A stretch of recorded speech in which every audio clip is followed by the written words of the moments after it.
Graça e paz, meus amados. Muito bom estar com vocês aqui, famílias do Senhor. O meu encargo para essa noite, como os irmãos podem ver ali no banner, é tratar deste tema, colocando Deus em primeiro lugar na família. O Mário disse que talvez seja um dos assuntos mais importantes de toda a lista de palestras aí. Eu não sei se é ou não, eu creio que sim, mas certamente é um tema que, para mim, dá muito prazer. É muito prazeroso para mim falar desse tema, Deus na família, porque o Senhor na minha família tem feito maravilhas. Eu agradeço a Deus não só pela minha família, mas eu louvo a Deus pela instituição da família. Eu glorifico a Deus porque Ele criou a família é algo maravilhoso. Na semana passada, na semana retrasada, eu e a Vanessa comemoramos 9 anos de casados, e a gente saiu para jantar, e a gente estava conversando, glorificando a Deus por tudo que Ele fez na nossa vida. Porque nós nos casamos há 9 anos atrás, e nem mesmo conhecíamos o Senhor à época. Nós conhecíamos o Senhor de ouvir falar, mas aprove a Deus se revelar pessoalmente a nós. E de lá para cá, nós nos casamos de verdade depois, porque só se casa de verdade quando há Cristo no meio do casal. E nós, depois desses 9 anos de casados, nós temos um filho mais velho chamado Caio, está com 8 anos. Uma bênção do Senhor. Temos um outro menininho, uma bênção, chamado Davi, tem 5 anos. Temos uma princesinha chamada Sara, maravilhosa, de 3 aninhos. E temos a Esther, um bebezinho lindo, fez 1 aninho ontem. Então, a nossa família é uma delícia, por causa do Senhor. Porque Ele fez assim.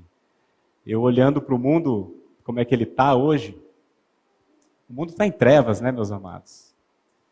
E eu me lembro daquela passagem, quando houve densas trevas na toda a terra do Egito, mas em Gósen, onde morava o povo de Deus, havia luz.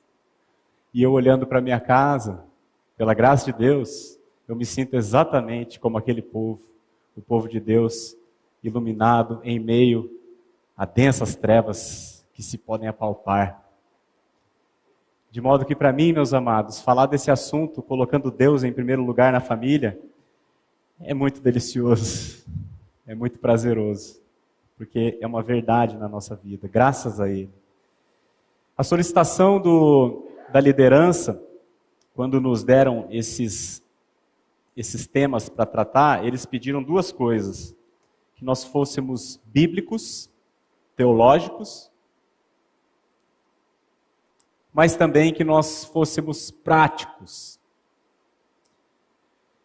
Então, o que eu pretendo fazer com os irmãos hoje é expor um texto bíblico, e à medida que a gente for expondo, eu vou também dividindo com os irmãos alguns exemplos práticos, muitos deles pessoais. Né? Dado que isso aqui é uma palestra, não é necessariamente uma pregação em si, é uma pregação sim, mas também é uma palestra, então eu vou tomar a liberdade de dar alguns exemplos pessoais na nossa vida.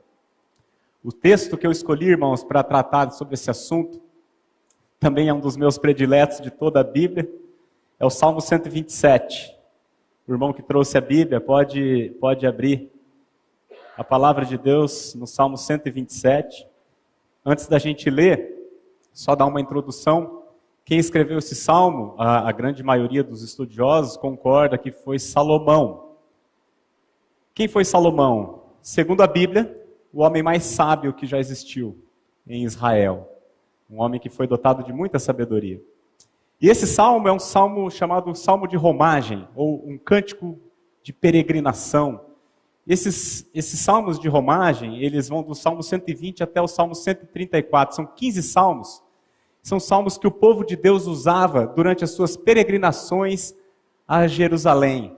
Eles tinham 3 festas anuais onde o povo se reunia e toda a nação peregrinava rumo a Jerusalém. E nesse caminho de peregrinação até Jerusalém para adorar o Senhor, eles iam cantando e recitando esses salmos de romagem. E esse salmo, o que era para Israel naquele tempo, é perfeitamente cabível para nós hoje. Porque nós, como povo de Deus, somos igualmente como Israel era naquele tempo, peregrinos. Nós fomos salvos pelo Senhor, estamos a caminho da nossa pátria celestial, mas enquanto isso nós estamos peregrinando aqui na terra, de modo que esse salmo de romagem serve para todos nós também. Então eu gostaria de convidar os irmãos a gente fazer uma primeira leitura desse maravilhoso texto que está na palavra de Deus. Nós vamos estudar o salmo inteiro, são apenas 5 versículos. Salmo 127, de 1 a 5. A palavra de Deus diz assim: Se o Senhor não edificar a casa, em vão trabalham os que a edificam. Se o Senhor não guardar a cidade, em vão vigia a sentinela. Inútil vos será levantar de madrugada, repousar tarde, comer o pão que penosamente granjeastes. Aos seus amados ele o dá enquanto dormem. Herança do Senhor são os filhos, o fruto do ventre, seu galardão.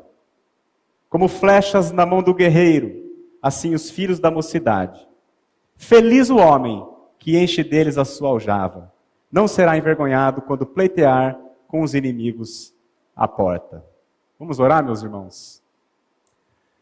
Pai, nós te damos graças, Senhor, pelo privilégio que nós temos de estar reunidos aqui como a tua família. Todas essas famílias foram compradas pelo sangue de Cristo, e aqui, como várias famílias, formamos a tua grande família, que é a igreja. Pedimos, Senhor, que nesta noite, nesse momento, tu nos abençoes ainda mais, sobrevindo com o teu Espírito sobre esta assembleia, revelando a tua palavra, trazendo transformação, edificação e fortalecendo, Senhor, as nossas famílias, para que as nossas famílias sejam de fato famílias que vivam aqui na terra para glorificar o teu nome. Pedimos assim, Senhor, em nome de Jesus. Amém. Amém. Meus amados, eu gostaria, portanto, agora começar a então fazer uma meditação, verso a verso, nesse texto riquíssimo que nós acabamos de ler. Mas antes da gente voltar no verso 1, eu gostaria de chamar a atenção dos irmãos para um equívoco que acontece hoje no meio evangélico. Hoje, quando você fala de igreja, geralmente as pessoas respondem que ser cristão é ser família. Ser pró-família. Cristianismo, meus amados, não é sinônimo de ser pró-família. O que nos distingue do mundo, como igreja, não é o fato de que a gente gosta da família e o mundo não. Não é isso. O que distingue a igreja do mundo é que a igreja é composta das pessoas que foram crucificadas com Cristo e regeneradas mediante a revelação do Espírito Santo. A igreja não é aquele cara que é pró-família. A igreja é aquele cara que nasceu de novo pelo Espírito Santo. Se eu perguntar hoje para você, o que é uma família tradicional? O que é uma família conservadora? Alguém arrisca? O que é uma família tradicional? Uma família tradicional é uma família composta por um homem, uma mulher e filhos. Ok?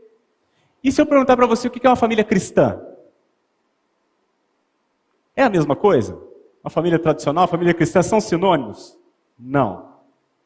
Uma família cristã, meus amados, é composta por um homem, uma mulher, talvez filhos, que glorificam a Deus. Então existe uma diferença.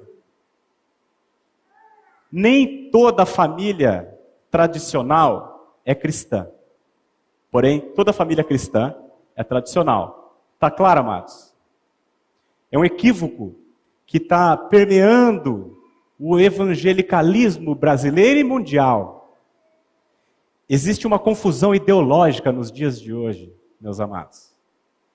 Uma confusão de que se o cara é esquerda, ele é ímpio. E se ele é direita, ele é cristão. Se o cara é gay, ele é ímpio. Se ele é hétero, ele é cristão. Essas coisas, meus amados, elas têm uma certa correlação, mas não é isso que define o cristianismo. Ser isso ou ser aquilo. O cristianismo é definido por aquele que nasceu de novo, mediante a fé em Jesus Cristo. Claro isso? Tem um livro chamado A Família em Meio à Tormenta, cujo autor se chama Russell Moore. Tem um capítulo que ele escreve, e o título do capítulo é A Família Não Vem em Primeiro Lugar. Como muitos cristãos hoje têm equivocadamente pensado, não, o meu objetivo aqui é cuidar da minha família. Ele diz assim, nesse capítulo, uma igreja que valoriza a família está em harmonia com a Bíblia.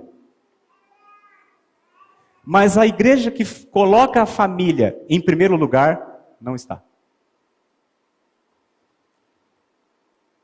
Existe uma diferença, meus amados, entre a família tradicional e a família que genuinamente é cristã. Quais são as características de uma família cristã? Vou listar algumas para os irmãos.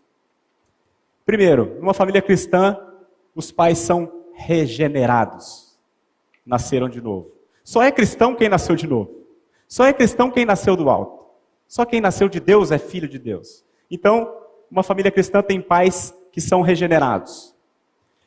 Outra característica da família cristã, os pais evangelizam os seus filhos. Uma outra característica, os pais corrigem os seus filhos. Assim como Deus corrige a todo filho que recebe, assim também os pais cristãos, por amor e com discernimento, corrigem os seus filhos. Na família cristã, os pais e os filhos têm a palavra de Deus como regra de conduta.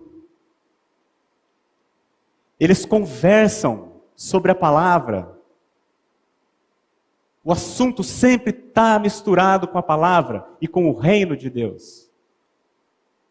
Assentado na mesa, andando pelo caminho, ao deitar, ao levantar. Porque a boca fala, amados, daquilo que está cheio o coração. E aquele que foi regenerado está cheio da palavra. E do reino. E dos interesses do reino. Uma outra característica da família cristã é que ela tem amor.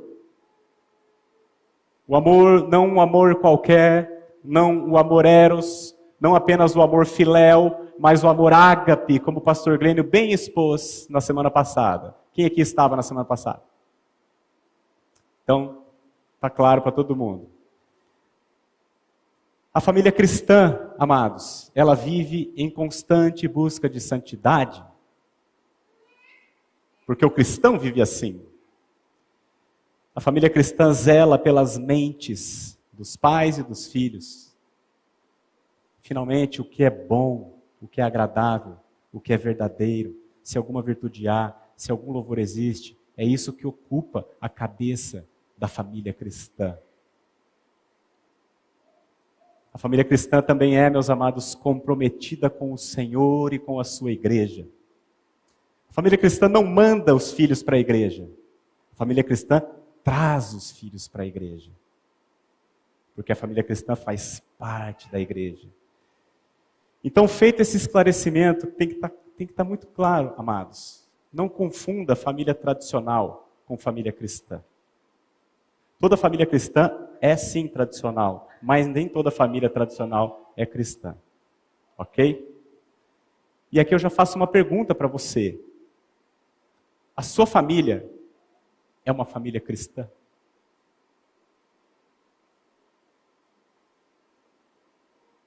Ou a sua família é apenas uma família tradicional que se diz cristã?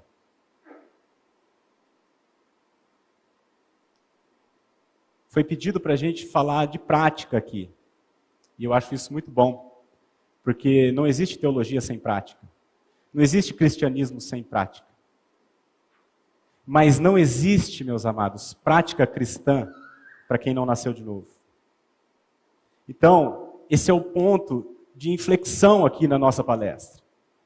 Porque as coisas que eu vou dizer aqui, elas têm valia para a família verdadeiramente cristã. Deus nunca será colocado em primeiro lugar numa família que não é cristã, mas apenas uma família tradicional, que se enquadra nos padrões cristãos. Ok? Então nós vamos agora dar uma olhada no nosso texto. Esse texto de 5 versículos, ele está dividido da seguinte maneira.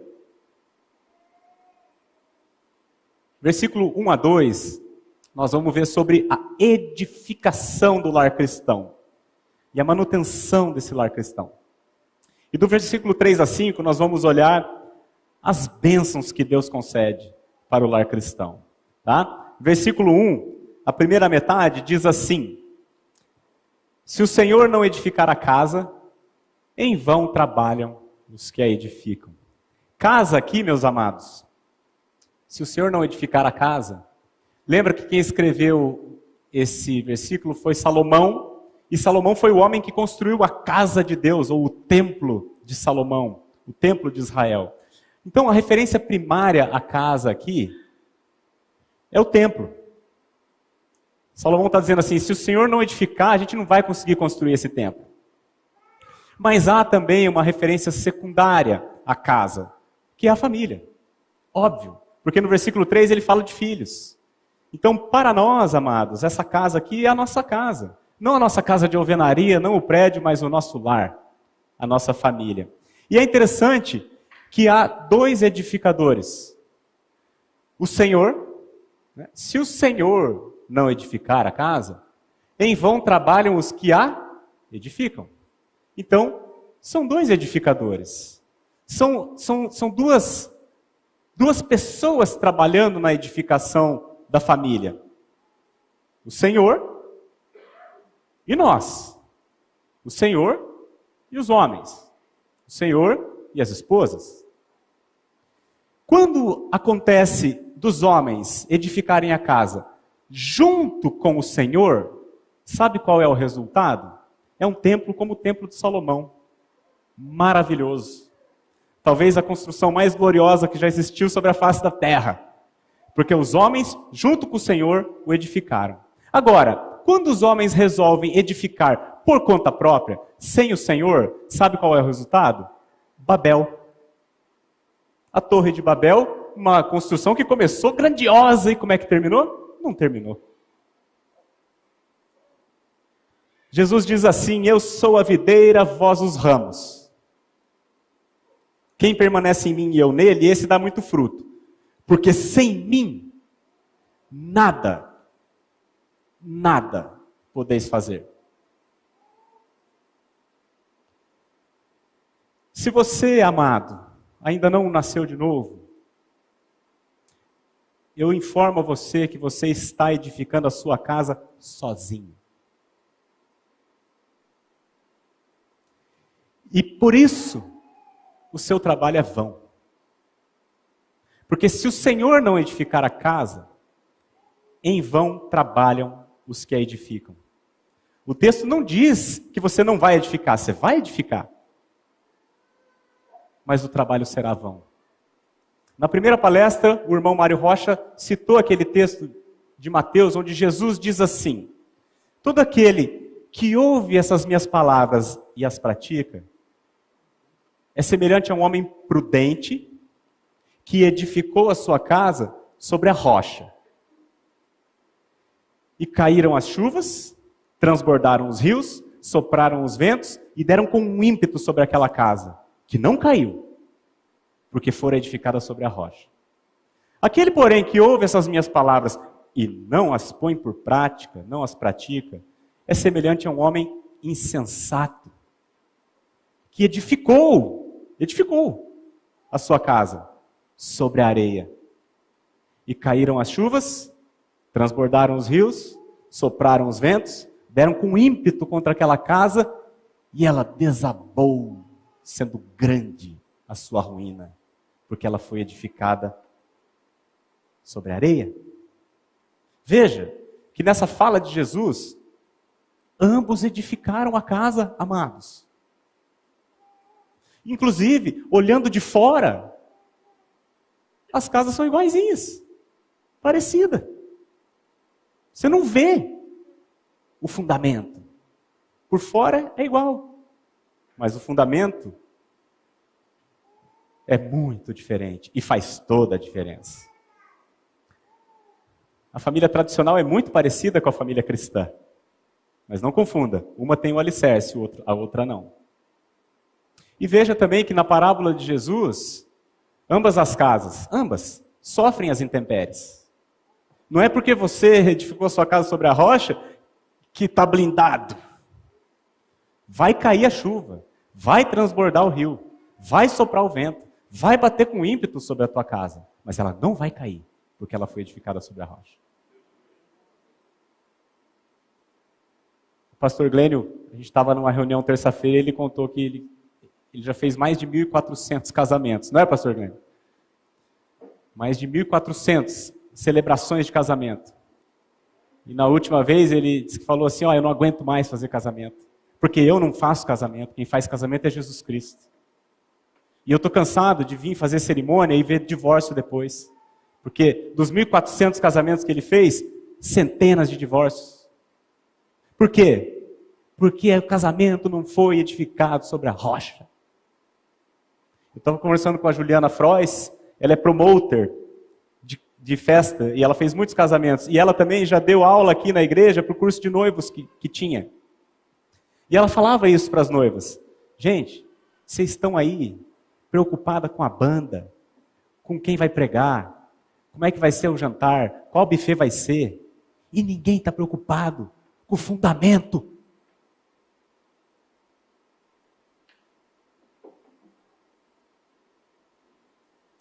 Se preocupa com tudo, exceto com aquilo que é essencial. O meu casamento foi assim, meus amados. Nem sequer consultamos o Senhor. É por um milagre e pela graça de Deus que nós estamos casados até hoje. E ele diz ali no final do verso 1, se o Senhor não guardar a cidade, em vão vigia a sentinela. Aqui, amados, se ele não guardar a cidade, num contexto primário, mais uma vez, está se referindo a Jerusalém. O templo foi construído em Jerusalém. Mas num contexto secundário, aqui a gente pode entender o seguinte, o que é uma cidade? Não é um monte de famílias? Jerusalém era um monte de famílias de israelitas. Aqui nós podemos entender cidade como sendo todo o povo de Deus, nós, toda a igreja, ou todo o povo de Israel daquela época. Podemos entender como a nossa posteridade, porque hoje nós temos 4 filhos, e eles vão ter filhos, e mais filhos, e mais filhos, vão formar uma cidade. E o Senhor é maravilhoso que Ele promete misericórdia até 1000 gerações daqueles que o temem.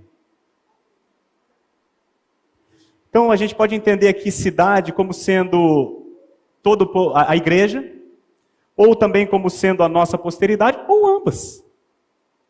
Que é a minha interpretação predileta aqui.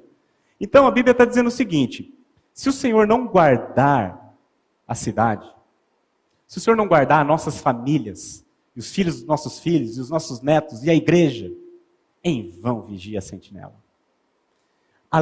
Então, amados, além de nós edificarmos o lar, tem uma outra atribuição, guardar. Tudo que Deus constrói, Satanás quer destruir. Foi assim desde o princípio. A criação era linda. E veio Satanás para destruir. O ladrão vem somente para roubar, matar e destruir. Vocês já leram Esdras e Neemias? O Bruno, eu sei que está lendo, como a gente conversou essa semana, eles estavam lendo Esdras e Neemias. Na verdade, esses 2 livros eram um só. Conta a história do retorno do povo de Deus do cativeiro. O povo de Deus foi levado para a Babilônia, E quando Nabucodonosor levou o povo para a Babilônia, destruiu o templo, destruiu a cidade, acabou com tudo. Mas pela graça de Deus, o povo começou a retornar. E o primeiro grupo que retornou veio Zorobabel, veio Esdras. E essa primeira turma que retornou, eles construíram, em primeiro lugar, o altar e o templo. Depois veio Neemias e construiu o quê? O muro. Então, nós também edificamos a nossa casa e depois nós vigiamos a nossa casa. Esse é o conceito. E eu vejo um problema sério na igreja hoje, amados, porque a igreja está muito preocupada com proteger e está sendo displicente no edificar. Eu vejo uma igreja que tem grande preocupação com os ataques externos, mas tem sido displicente, por exemplo, no ensino da palavra para os seus filhos. É uma igreja altamente envolvida no ativismo político e ideológico e está relegando para um segundo plano a diligência espiritual do ensino da palavra e da oração na sua própria casa. Eu não estou dizendo que de militância política não seja importante, é sim. Nós, como cristãos, temos esse dever de nos posicionar contra os desmandos das autoridades. Mas nós não podemos ser negligentes, meus amados, com aquilo que é essencial. O que adianta cuidar do muro se o altar está despedaçado? Se o templo está destruído? Israel, o povo de Israel, atingiu o seu apogeu quando o foco principal deles era a adoração. Se tornou uma grandiosa nação. Mas a partir do momento em que Israel passou a confiar nos muros e no seu poderio militar, foi a derrocada. Vou dar um exemplo da ideologia de gênero.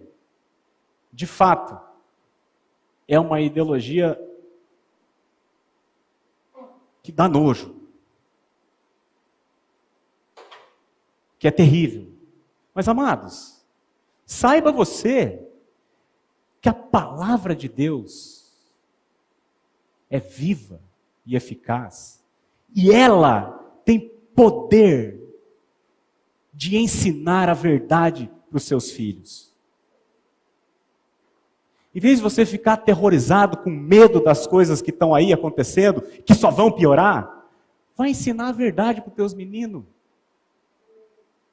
Funcionário de banco, treinamento para ele não pegar nota falsa, eles não ficam mostrando, isso aqui é falso, isso aqui é falso, isso aqui é falso. Não, põe o cara lá e dá a nota verdadeira, e mostra a verdadeira de novo, e mostra a verdadeira, mostra a verdade, mostra a verdade, mostra a verdade. Quando vier a mentira, não vai entrar. Agora, nós estamos preocupados em, é mentira, isso é mentira, é mentira. E a verdade?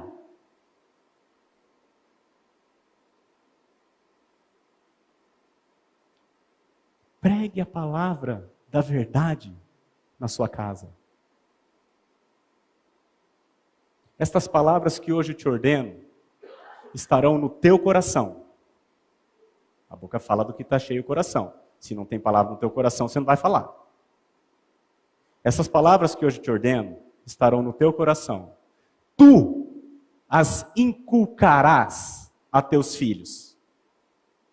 Quando? Domingo na igreja? Não.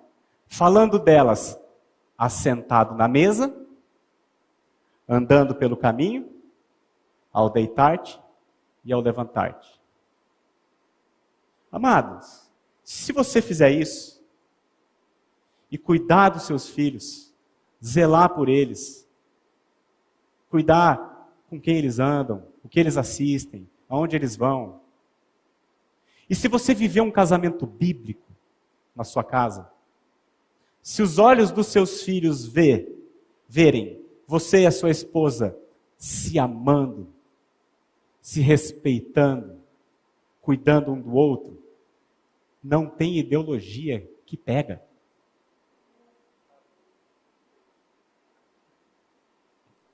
E aqui é interessante, amados, que também são dois sentinelas.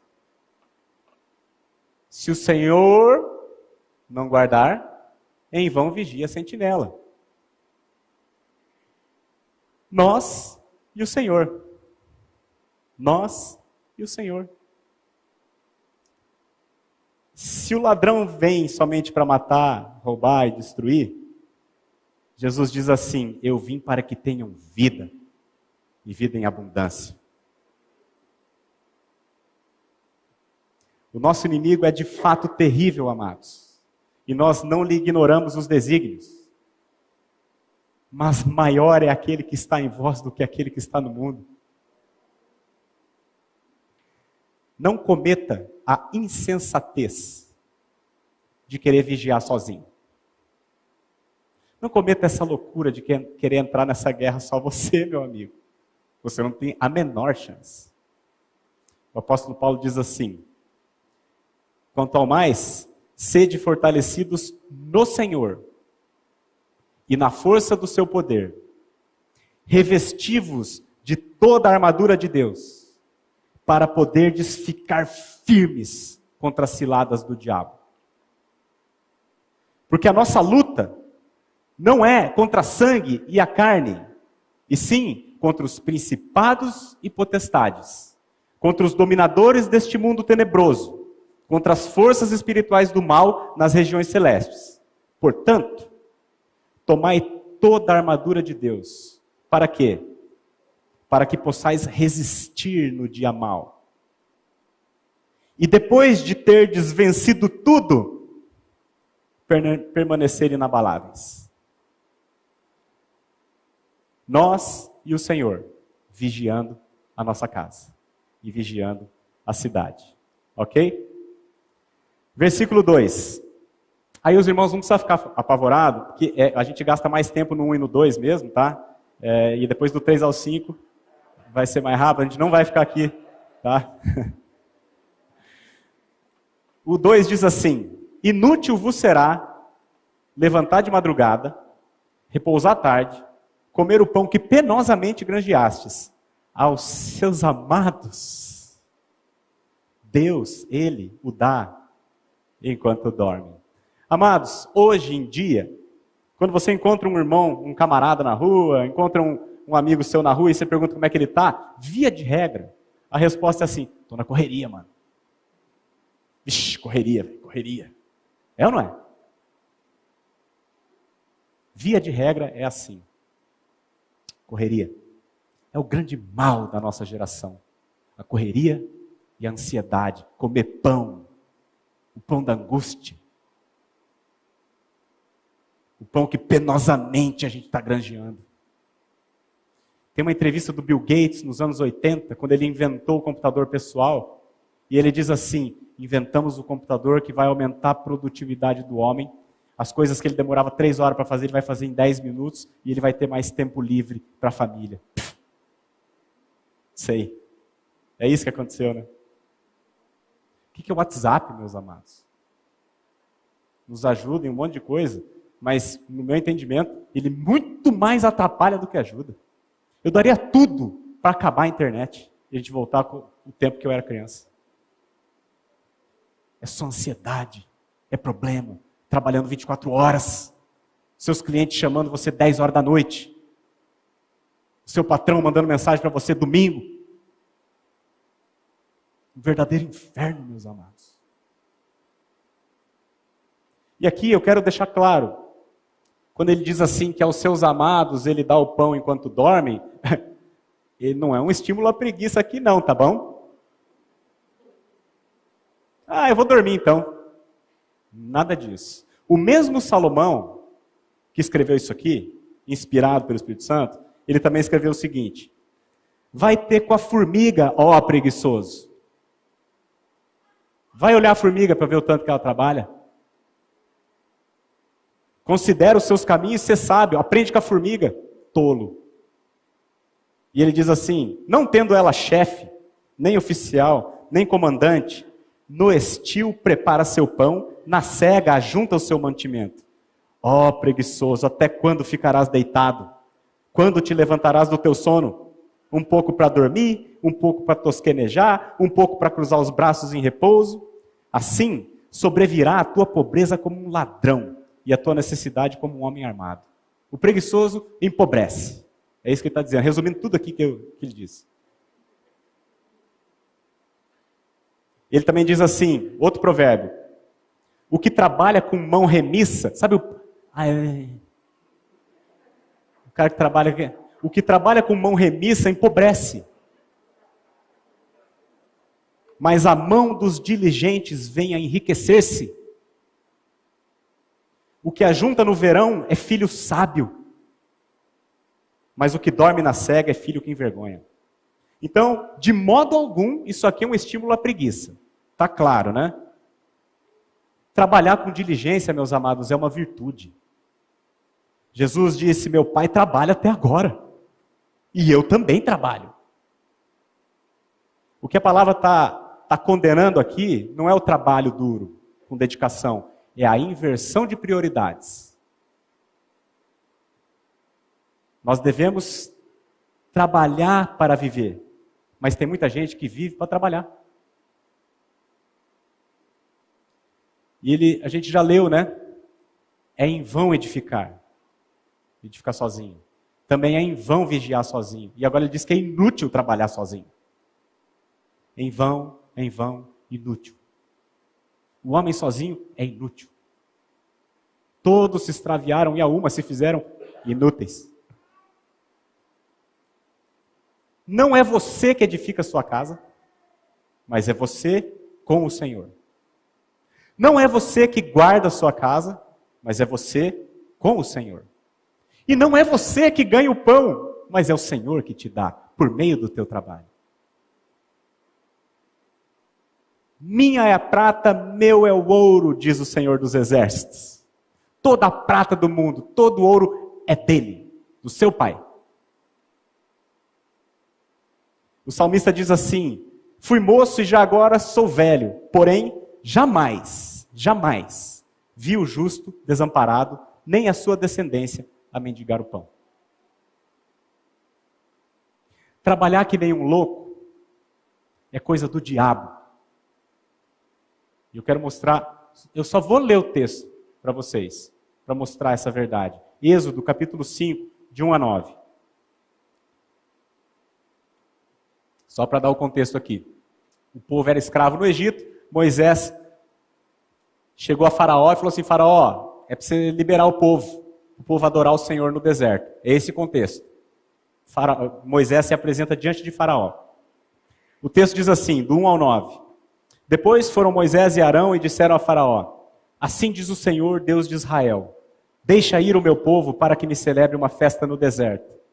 Respondeu Faraó, quem é o Senhor para que lhe ouça eu a voz e deixe ir a Israel? Não conheço o Senhor, nem tampouco deixarei ir a Israel. Eles prosseguiram, o Deus dos Hebreus nos encontrou. Deixa-nos ir, pois, caminho de 3 dias ao deserto, para que ofereçamos sacrifícios ao Senhor nosso Deus, e não venha ele sobre nós com pestilência ou com espada. Então lhes disse o rei do Egito, por que, Moisés e Arão? Por que interrompeis o povo no seu trabalho? Ide as vossas tarefas, vai trabalhar. Disse também Faraó, o povo da terra já é muito, e vós o distraís das suas tarefas.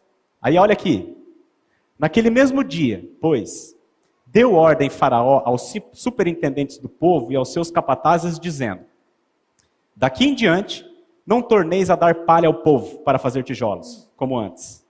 Eles mesmos que vão e ajuntem para si a palha. E exigireis deles a mesma conta de tijolos que antes faziam. Nada diminuireis dela. Estão ociosos e por isso clamam, vamos e sacrifiquemos ao nosso Deus. Agrave-se o serviço sobre esses homens, para que neles se apliquem e não deem ouvidos a palavras mentirosas. Não precisa explicar aqui, né, amados? Você sabe que Faraó é uma figura de Satanás, Egito é uma figura de mundo e Moisés é uma figura de Cristo. Vocês sabem. Essa realidade espiritual não mudou. Só mudou a época e o modo. Mas a maneira de Satanás agir é, vocês estão ociosos, vocês estão ouvindo muito negócio de Deus aí, então vai trabalhar. Vamos trabalhar.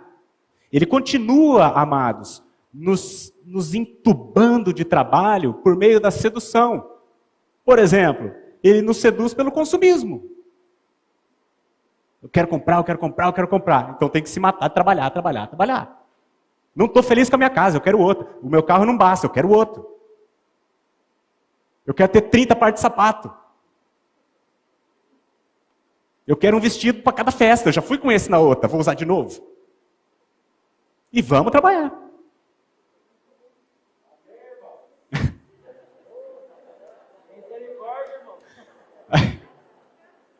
Ele também nos seduz pelo poder. Um exemplo claro das mulheres. Na geração da minha avó, nenhuma mulher trabalhava fora. Na geração da minha mãe, a mulher começou a sair. Pô, eu quero ter o meu dinheiro. Eu quero ter minha autonomia, o meu poder. E era bom, porque aquele dinheiro que a mulher ganhava na geração passada era um dinheiro a mais para casa, era um dinheiro suplementar, é um dinheiro extra. Hoje, se a mulher não trabalhar, a conta não fecha. Não é pecado mulher trabalhar, tá, irmãs? Mas eu só quero mostrar para vocês como é que a gente vai cedendo. E ele também, Faraó, continua nos enganando no sentido de que dinheiro traz segurança. O homem diz assim, eu trabalho duro assim, eu quero me matar, trabalhar porque eu quero dar o melhor para os meus filhos. O melhor que você pode dar para sua família é você mesmo. Tem coisa que o dinheiro não vai comprar. Aí você chega em casa tarde, cansado, você não tem tempo para sua família, você está dando o pior para a tua família. Eu gosto, o Maurício é um exemplo claro para mim, assim. As meninas dele tiveram uma vida simples. Elas cresceram, estudaram em escola estadual, uma vida simples, mas tiveram a presença dos pais, com amor, com limite, com afeto e principalmente com a palavra.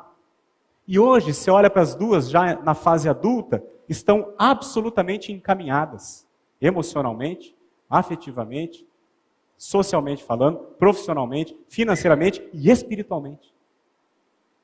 O melhor que você pode dar para os seus filhos não é você se matar de trabalhar. É você dar você mesmo como o maior evangelista dos seus filhos. Tá bom? E o interessante aqui, meus amados, volta lá, por favor, André.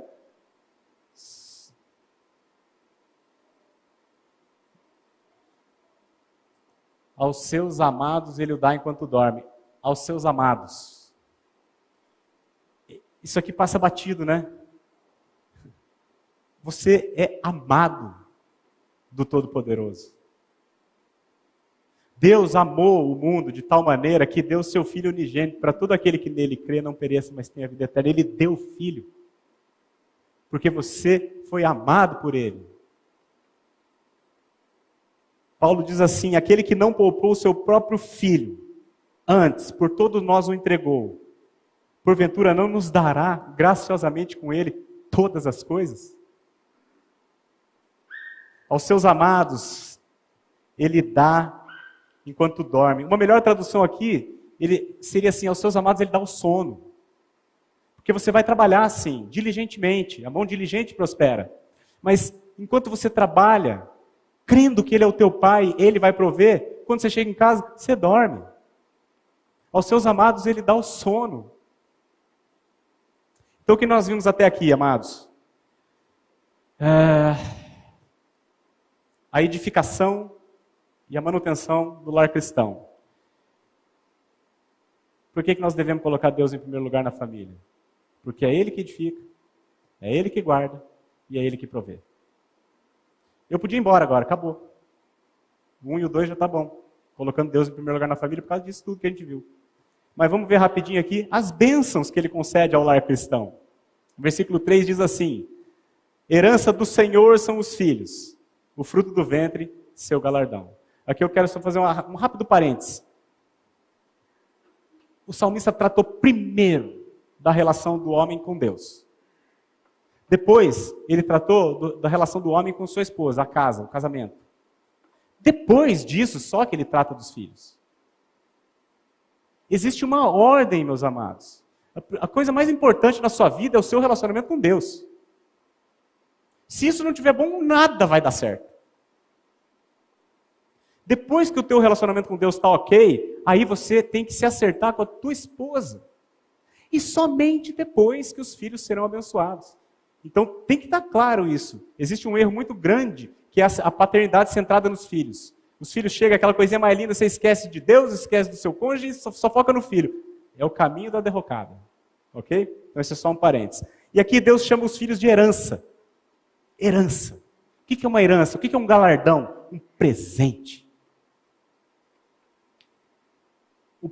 A herança você não faz, você não compra, você não conquista, você ganha. E aqui então, mais uma vez, não é o homem que faz filho.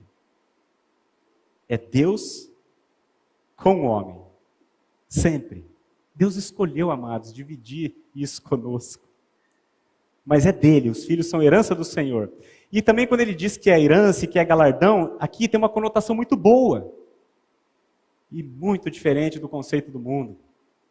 Quando você fala em filho, quando eu falo que eu tenho 4 filhos, a galera...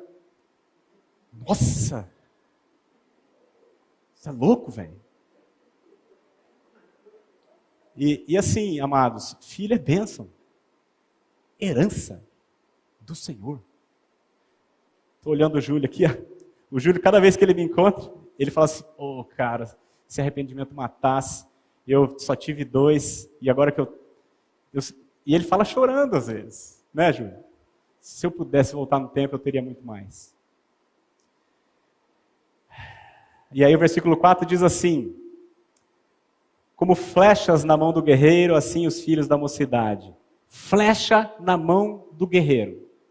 Aqui a gente pode tirar algumas coisas. Primeiro, onde que você usa flecha? Numa guerra. Ok? Hoje tem bomba atômica, míssil, avião. Na época era arco e flecha. Como flechas na mão do guerreiro. Então nós estamos numa guerra. Que guerra? A guerra entre o reino de Deus e o império das trevas. É uma guerra espiritual, amados. Que todos nós estamos envolvidos, de um lado ou de outro. E o que é uma família cristã? É uma família que vive para a glória do reino de Deus. Se nós vivemos para o reino de Deus, o que Deus nos dá? Flechas. Os nossos filhos são armas que nós vamos preparar para usar no reino de Deus. O irmão Steven Lawson, expondo esse texto, ele diz assim que as flechas chegam onde o arqueiro não consegue chegar. Olha que analogia interessante. Você tira a flecha, ela vai muito mais longe que você. Nós estamos limitados pela idade, nós vamos morrer, amados. Não sei se você sabe. Mas os nossos filhos ficam e eles vão mais longe.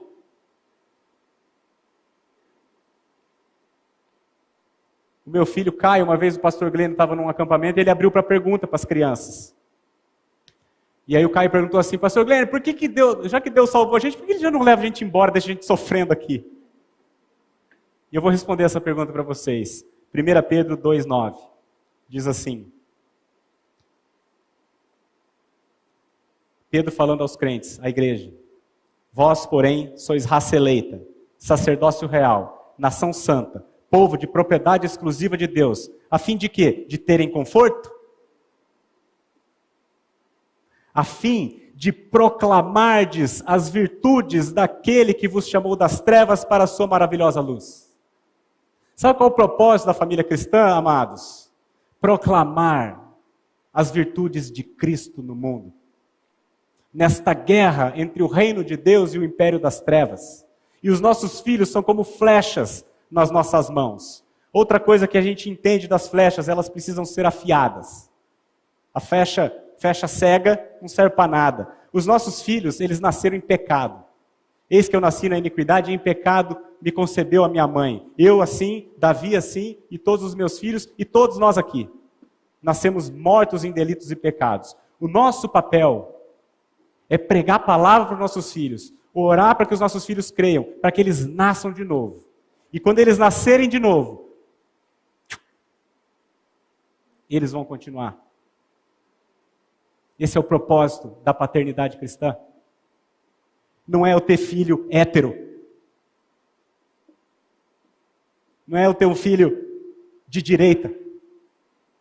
Ainda que essas coisas sejam importantes. O propósito da paternidade cristã é criar filhos para a glória de Deus. Eles não ficam sempre conosco, amados. Flechas não fica aqui, a gente usa. Só que não tem muita. Então você tem que mirar certinho. Porque depois que você a soltou, ela não volta. A Esther, nossa menininha, fez 1 ano ontem. Coisa mais linda do mundo. O nome dela é Esther por causa da Esther da Bíblia. A Esther da Bíblia é uma rainha, uma mulher linda. Mas não foi porque ela é rainha e porque ela é linda que a gente escolheu o nome para nossa filha. Nós escolhemos o nome da Esther para Esther porque o nosso desejo é que a nossa filha, assim como aquela rainha, em algum momento da vida esteja disposta a morrer pelo povo de Deus. Meu desejo, amados, eu quero sim que meus filhos tenham conforto, tenham segurança, mas antes disso, eu quero que eles conheçam Deus de tal maneira que eles estejam dispostos a entregar a vida pelo reino de Deus. Esse é o propósito da paternidade cristã. Criar filhos para a glória de Deus. O nosso propósito, amados, não é, mais uma vez, criar filhos heterossexuais. Não é criar filhos de direita. Ainda que essas coisas sejam importantes. Nosso propósito é criar filhos para a glória de Deus. E todas as demais coisas serão acrescentadas. Buscai, pois, em primeiro lugar o reino de Deus e a sua justiça. E todas as demais coisas serão acrescentadas. Pelo Deus que não dormita. E aí ele termina o salmo dizendo assim: feliz o homem que enche deles a sua aljava. Não será envergonhado quando pleitear com os inimigos à porta. Esse versículo, amados, mostra, no meu entendimento, o quão secularizada a igreja está. Porque a Bíblia diz que é feliz o homem que tem um monte de filhos.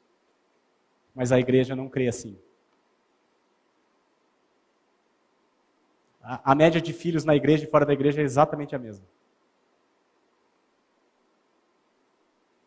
Filho é uma bênção, amados. É uma bem-aventurança, mas a igreja não vê assim. A gente vê muitos casais cristãos, assim como os não cristãos, protelando para ter filho. Ou querendo ter só um para ter. Assim, não é pecado ter pouco filho, tá? Isso tá claro para todo mundo aqui. Tá? Não é pecado ter pouco filho. Mas a gente perde uma bem-aventurança, amados. A gente tem 4, né? E aí a gente falou, tem que fazer a vasectomia. E aí a vasectomia é burocrática, você tem que fazer um monte de coisa e tem que passar por uma entrevista psicológica.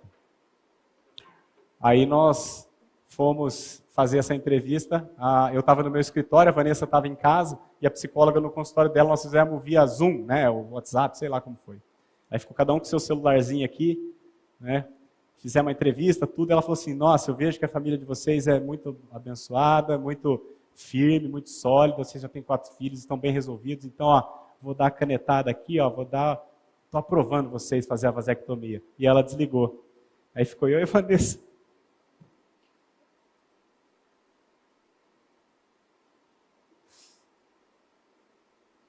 Olhando um para o outro. E arrependido, porque, amados, a gente não vai mais poder ter filho, porque a gente fez 4 cesáreas e agora é um perigo sério de vida engravidar de novo. Quando a gente se casou, a gente é 2, tá bom. E lembra, a gente casou sem conhecer o Senhor, né? Mas em tão pouco tempo o Senhor mudou tanto o nosso entendimento acerca da família, amados.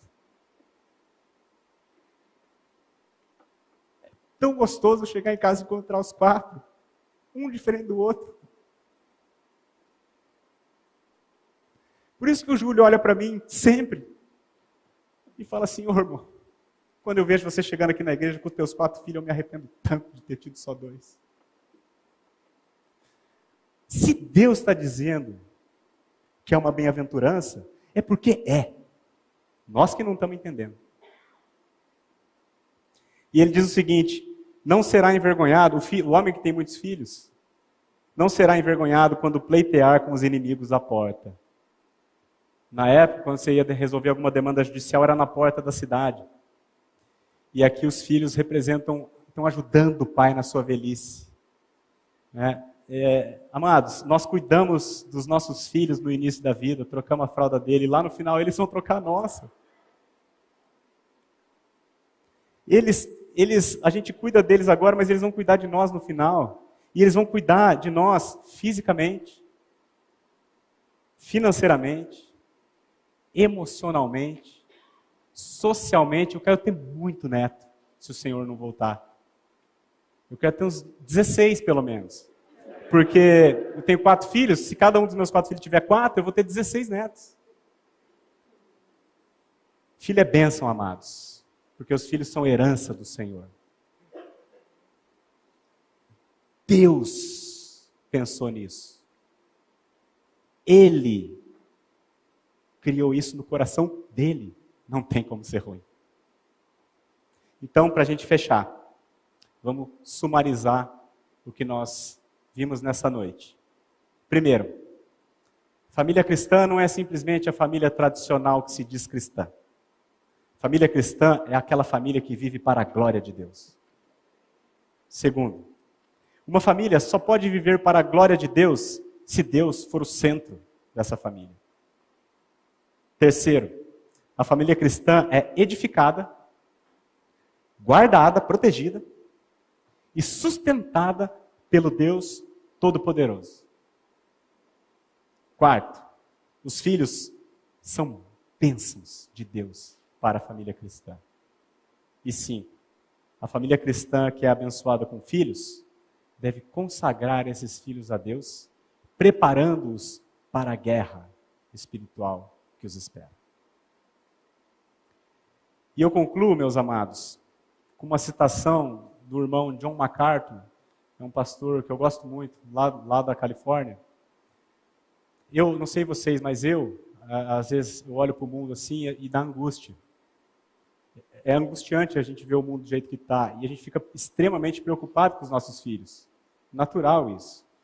A gente fica, olha o mundo que eles estão pegando. Que mundo louco. Você não fica assim?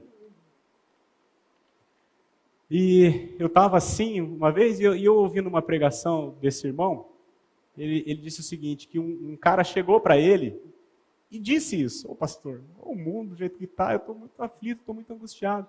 Aí o MacArthur falou assim: cara,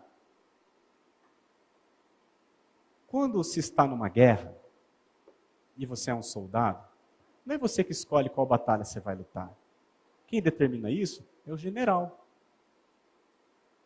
E o seu Deus, o Senhor dos Exércitos, o general, está recrutando para agora o seu filho. Então, não se espante, é a hora dele. Amados, essa é a hora dos nossos filhos. E se foi Deus, o Senhor dos Exércitos, que os recrutou, a vitória é certa. E nisso nós descansamos. Vamos então fazer o quê? Preparar os nossos filhos, ensinando a palavra de Deus para eles, pregando, ensinando a verdade de que eles são pecadores, precisam se arrepender, precisam crer no Senhor Jesus para ganhar a vida eterna e um novo coração. Eles precisam disso, assim como nós, assim como o mundo precisa. Então, eu encerro com dois versículos para você. Deuteronômio 6, de 6 a 7. Estas palavras, Deus falando. Estas palavras que hoje te ordeno estarão no teu coração. Tem que estar no teu coração. Se não tiver, a boca fala do que está cheio o coração. A palavra de Deus, amado, tem que estar no teu coração. E tu, como pai, as inculcarás a teus filhos. E delas falarás no dia a dia. assentado em tua casa. Hoje não tem mais mesa, né? Os caras não vão nem almoçar em casa mais. Assentado em tua casa, andando pelo caminho, e ao deitar-te, e ao levantar-te. Se fizermos isso, meus amados, com diligência, junto com o Senhor, a nossa casa será edificada sobre a rocha. Ela será vigiada pelo próprio Senhor, que nunca dormita. E ela será sustentada pelo Todo-Poderoso, que é dono de todo o ouro e toda a prata. Amém? Vamos orar? Pai, te damos graças, Senhor, pela maravilha que é a família. Te louvamos, Senhor, porque é uma dádiva do teu coração, que o Senhor almejou antes da eternidade e nos concedeu esse privilégio de vivermos em família. Reconhecemos, Senhor, que não temos capacidade de enxergar a família com os olhos adequados, mas reconhecemos também que o Senhor pode mudar todo o nosso entendimento. E clamamos a ação do teu Espírito, mediante a tua palavra, no coração de cada um aqui, para que o Senhor nos dê sabedoria, no sentido de edificarmos a nossa casa com diligência e na total dependência do Senhor. Pedimos isso, Senhor, com um único propósito, que as nossas famílias sejam fortes e preparadas para a guerra. E o teu nome e o nome de Jesus sejam glorificados na terra por nosso intermédio. Assim oramos em nome de Jesus. Amém. Amém, meus amados.